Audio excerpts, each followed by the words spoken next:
Elles sont pour la plupart composées de particules de plastique, d'agents chimiques et finissent leur chemin au site d'enfouissement ou encore de traitement des eaux usées.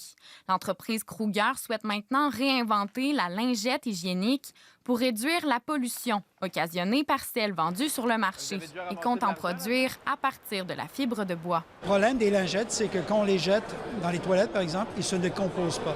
Nos lingettes vont se décomposer. Ils sont compostables, sans plastique, qui est de meilleure qualité parce que la fibre de bois absorbe mieux que le plastique, évidemment, et aussi au même coût. Les lingettes actuelles, ça bouche les éviers, ça bouche quand ils vont être envoyés dans les toilettes et tout ça, ça bouche tout notre système. Et ça fait que ça s'écoule moins bien et là, on se retrouve avec des problèmes. L'entreprise affirme être la première en Amérique du Nord à prendre ce virage.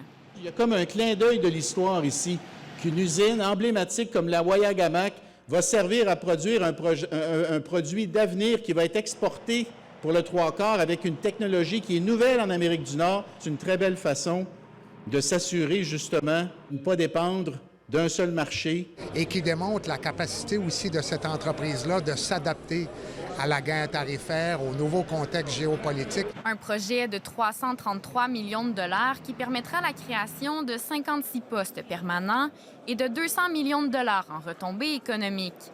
Également une histoire de résilience. Une histoire de résilience qui donne espoir bien entendu aux travailleurs ici, à la Wayagamack, chez Kruger, mais qui peut être un exemple pour aussi tout le secteur des pâtes et papiers, secteur forestier.